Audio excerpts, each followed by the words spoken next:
For the thousands in attendance and the millions watching around the world, we are live and amplified.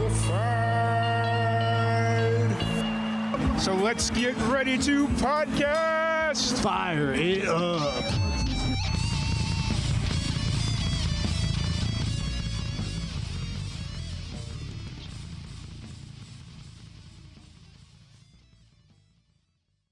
Get quite hungry, right? What's that? You must get like quite hungry, right? Yeah, I do, but you know, I got Cheez-Its sitting right here next to me, so that's kind of the go-to snack because I can easily slip them in and get a little nourishment here and there. So, but Very nice, man. But yeah, so thank you for joining us. We're already streaming live. We've been continually streaming. For anybody that's just tuning in, if you could introduce yourself and just introduce yourself, introduction to music, all that fun stuff. Well, hello everybody. I'm Liam and I play bass in a band called PhD. We're a punk band from Brisbane, Australia. Awesome. It threw me off because I didn't recognize the name on the Zoom link there. Oh, yeah. And I'm sitting here, I'm like, I have no idea who this is. It's really weird because bands have shown up early for every stream we've had. Nobody's been late, which I feel like is a rarity. Yeah, especially with bands, like we're dickheads. Yeah. Well, I wasn't going to go that far, but you know, it's just like the fact that everybody's been early. And I was sitting here, I'm looking at your name on Zoom here, and I'm like, I've had PhD on the podcast before, or at least interviewed him. I don't know if Harry was the name.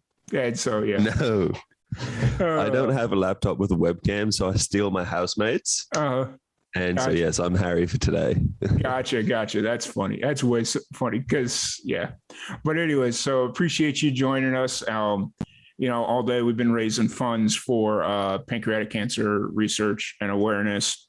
It's been a fun day, and I'm glad to get you back on, although be it for another short interview. I feel like you guys got 2 short interviews in a row, but we'll get you on for a full-length podcast one of these days. So we don't have too much to say. We're better in short bursts. Like, we're a punk band. 2 minutes, we're done. Okay. That's fair. I guess that's very fair. So, what's new? What do you? I mean, I guess it hadn't even been that long since we talked last. But what have you guys been working on? So we've been preparing for our next release, which has been exciting. We shot a video like literally last weekend, which was fun. It was like a 2-day shoot across multiple locations, and we've never done something like that. So it's a fun experience, just like hanging out with the boys and pretending to play music for like the video is sick. Yeah, for sure. That's really cool. Do you have a release date yet for the upcoming release, or is it still just kind of we'll figure it out? January. Awesome. January that's the tentative plan. Fingers crossed. Fingers. Well, what's kind of the concern right now that you don't think you'd hit the January? Well, it should happen. We're just making sure, because like with the last EP we put out, it was super rushed. It was like we kind of had a pretty tough time as a band. I was like, fuck, we just need to do something really big. So let's put out this EP and let's get it out there.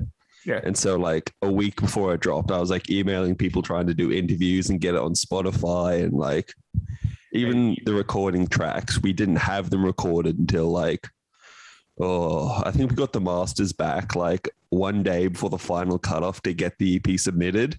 For Spotify? Oh, that's funny. So is that how you guys earn the moniker of a slightly above average punk band? Yes. Nice. Where like you set your expectations and we either meet them or we exceed them. It's perfect.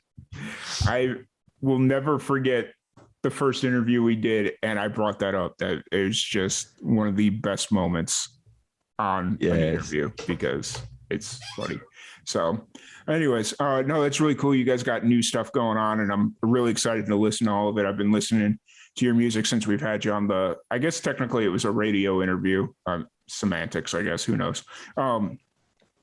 but I've been listening to your music a lot, and I'm really excited to hear some of the new stuff you guys got coming out, and yeah, all that fun stuff. So, what's kind of the thought process behind the new project? Well, so it's interesting, right? When we started the band, I was like, we're a punk band. That's all we're ever going to be. We're going to play punk rock, and that's it. Nothing different. But we're starting to like track into more heavier music. Okay. So like we're not like Drop C. It's not like actually heavy music, but like there's like a halftime chorus and like some field and things like that. I'm like, oh, it's cool to like experiment with, try and have like a heavier sound, especially because our singer Sydney loves all that sort of stuff, and our drummer Dan is like a metalhead. Yeah. And so it's cool to see like I write punk songs and then Dan adds a breakdown to them. And so it's a really cool fusion. Yeah. And I mean, that would definitely be something interesting to explore, is how heavy can you make punk music without it becoming some weird offset genre, which seems to be very popular this day and age, is making. So, no, that's really cool that you guys are like testing the limits of punk music, I guess. Is that a fair way to? That's probably a good descriptor for sure, man. Nice. And I don't remember last time we talked. Are you guys out doing shows right now? No, wait, Australia wasn't open yet when you guys were. They were still kind of on lockdown, I think. Yeah, when we spoke, we're in the middle of like a short lockdown, but we're pretty much open again now. Like on December 17th, the border's just fully open if you're double vaxxed. Yeah. And then like we've been doing a show a week for like pretty much since that interview, man. Nice. Hey, that's good considering the last year and a half. There ain't been much of anything going on. So yeah, no, it's good to get back out there again, and like people are coming to shows, and it's just nice getting sweaty and having fun with a whole room full of people, you know. Yeah. Well, what's the punk scene like in Australia? Or I mean, where you're at, I guess, in general. It's good, man. Like, to my own shame, I wasn't really involved in like the local scene until probably like early this year, late last year. And I'm so upset about that because like there's so much talent, and some of the bands are just, it's so unique. Like there's bands that just sing about being a terrible person and like partying and having fun. And there's like get naked when they play. Or there's bands that sing about like cats. It's so good. Yeah, and it's super tight knit. Like you go to a punk show and everyone in the scene is there to just support their friends. That's good. Support's good. To have a community that kind of supports one another is amazing. You know, you don't see it in a lot of scenes, which sounds really weird, but you know, it's the unfortunate byproduct of the independent music scene. You know. Yeah. So. I think a big part of it is ego too. Like the bands, if they get a little bit of success, they're like, oh, we're not going to play a small show anymore because we're a big band now and we need to make at least this much money. But like in the punk scene, that just doesn't exist. Yeah. Like the big bands still go to every show and you're like, can you play my house party? And they're like, fuck yes, we're there. We're there. Like, it's so cool to see that. Yeah. Like it doesn't seem unreachable. Like with some bands, it's like, oh yeah, that's just dude. That's just how it is. It's really refreshing. Nice. That's cool. But we are here for just to kind of switch it up a little bit. We are here to raise funds and awareness for pancreatic cancer research and, you know, all that interesting stuff that's going on. Have you personally or anybody in your band had experiences with people that have suffered or passed away from cancer or pancreatic cancer? Not pancreatic specifically, but yeah, my grandfather passed away when I was quite young from cancer. And more recently, my mother actually yesterday got out of hospital for breast cancer. She's doing good, which is good.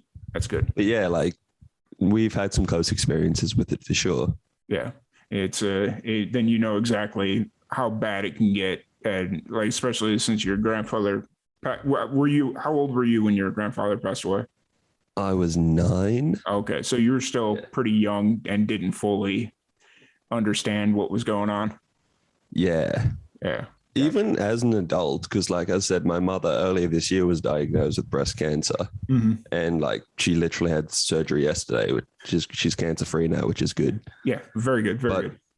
it's kind of hard because, like, you know, you love someone, they tell you that this thing is happening and you can't do anything. Mm-hmm.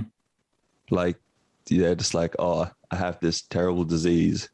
And like, you just go, oh, that sucks. Yeah. Like, you can't do anything in the moment. You can't try to help them. You just have to like try and be there for them. Mm-hmm. Especially when it's like a really, I don't want to say serious, but that's really the only word that comes to mind. But like a not good looking outcome. There you go. That's the word I want to use. Like when I know for pancreatic cancer, like survival rate is 10%, you know, so it's like when you get that diagnosis, it's like, well, there's a shot, but not much, you know? Yeah. It's like, how do you console someone? What do you say? Yeah, for sure. It's definitely hard and unfortunate when it does happen, you know, and it like, especially pancreatic cancer. And I don't know how it was for your mother when she got diagnosed with breast cancer, or like what made her think that something was going on. But like for my mom, she didn't know until it was too late. Like it was, or she got diagnosed at the end of March and then she passed away in July. So, you know, you think how quick that is. That's horrifying, man. I'm so sorry. It's one of those things where, yeah, she was had some back pains early on, but you know, other than that, there wasn't anything saying, "Hey, you need to go to the doctor for this," you know. But I'm sure there's some other cancers that are the same way. But that's the scary part is you could have this inside of you and just not know. Because like if you have a back pain, are you automatically going to start thinking, "Oh, I need to go to the doctor. I need to go get a CAT scan"? Yeah, no. I get back pain all the time. Like, I'm gonna go take some aspirin or go to the chiropractor if I really need to. But yeah, you know, maybe now, like I don't want to become one of those hypochondriacs where I feel like everything is something terrible, but you know, it is. You got to take care of yourself and pay attention. You got to understand what your body's going through and like know your body for the most part. So it's one of those things. So, but yeah, so we're here raising funds for the Pancreatic Cancer Action Network, which has been helping fuel research for pancreatic cancer since 1999. They've been able to raise the survival rate from 4% to 10%, which is amazing, but it's not anywhere near good enough. So long way to go. Yeah, long way to go. A lot of room for improvement, as I like to say. So, no, but let's switch back to the music and what PhD's got going on. For this new project you're working on, what went into the song selection? Or how did you decide what songs you were going to record for this upcoming album? So we kind of were thinking, we have this debate. It's because we've got a whole bunch of songs, right? Yeah. Do we put out all the ones we've already written, or do we select ones that we want to put out, you know? Yeah. Do we just do we clear the back catalog, or do we pick the ones that we really love? Mm-hmm. And so we're still in the middle of deciding which ones we want to put out because we've only got the one single recorded at the moment. Mm-hmm. But I'm thinking that we're going to probably go with the ones we love, hopefully, because we want to try some new things with recording and fuck around with like whole band tracking at once and see how that turns out. Mm-hmm. So we're excited. Yeah, for sure. Have you, are you guys recording are you guys recording yourselves, or are you going to a studio? So we're still figuring that out too. Because the person we normally record with, he can't do live tracking just because he doesn't have the equipment. Yeah. So we're figuring out how we want to track it. And my friend was telling me that you can do this thing where you record all your guitars before you even go to the studio. Mm-hmm. And I'm like, that sounds really interesting. Like just not having to track any guitar, but also don't know if I love that. Like, yeah, it's a lot to think about. Yeah. Like, I mean, if you're going to go full DIY, I guess that's the best way to describe it. If you're going to go full DIY, and or even just partially DIY, you're better off going full DIY and just recording yourselves and, seeing where you end up at the end of the day, because at least it'll be authentically you. Whereas if you run into that case of, oh, we recorded part of it and then we went to a studio for the rest of it, you might end up getting some like mix mash sounds or like inconsistencies in the recording, So Yeah, that's very true, man. That would definitely be something to think about there as far as just recording. But you mentioned that you want to record it live. That you don't hear a lot of punk bands or heavier bands in general say that they want to record live like that. Whoa, why is that of interest to you? So we don't want to do every track, but there's just a couple where I'm like, the track is based around like energy, right? Like, we're playing fast, and it's the best way to capture that energy is to get us all in a room and playing together, like if we sway a little bit and go from 100 BPM to 98 BPM for 2 bars, like that doesn't really matter to me, because as long as it feels authentic and good, who cares if it's a little bit at a time? Like, yeah, I gotcha.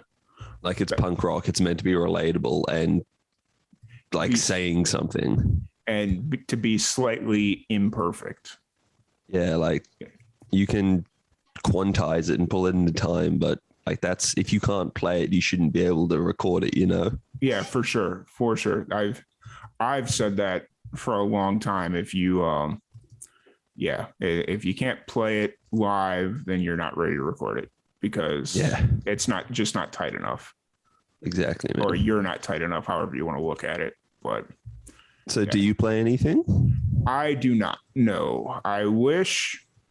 I just don't have the ability, man. It's not in my DNA, I guess. I did have aspirations of learning how to play the upright bass, because it's my dad's had one sitting in every living room of every house we've ever lived in. And it's always intrigued me, because like it just feels like the upright bass, no matter which one you get, there's always a story behind it. So it's got that going for it. But then as I got to a point where I was like, okay, I think I'm ready to try and do this, I realized, wait, that means I got to carry an upright bass everywhere I go. I don't think I want to do that. So, it's one of those things. But I have given some thought about trying to do something as far as learning how to play. It's just a matter of, committing myself to learning how to play, like maybe something in the brass department. Like trumpet?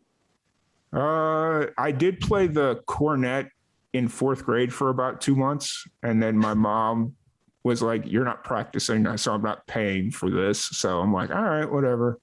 Had I stuck through it, I would have probably at least been able to play something. So, but so like trumpet would definitely be kind of cool.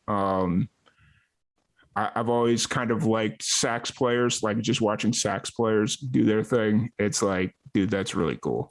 So, it's all an option out there, and hopefully one day, maybe in the near future, I will commit myself to playing something. That's exciting, man. Yeah. And especially like saxophone still has a place in modern music, which is really cool. Yeah. It's not like a violin where it's only classical only. Like, it's like people love saxophone. Yeah, for sure. And, it's one of those things where I've really grown to like ska music, like to stay in the punk realm, and brass instruments definitely have a place in ska music. So it's just kind of like that would be really cool. But then I'd have to like be a really trained musician and pretend like I know what I'm doing and stuff like that.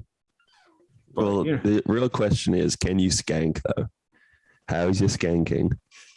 Not good at all. It's not. But you got to work on that, funny story. You brought that up, right?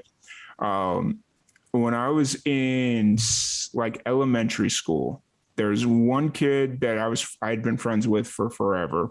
He was a musician. He had a band. He was always known for being the kid in the band and having a band. And when we graduated from elementary school and went off into high school, he started a ska band called the Skank Bangers. And so he was that like the cool kid with the band name called the Skank Bangers, and he'd be running around high school with the Skank Bangers t-shirts.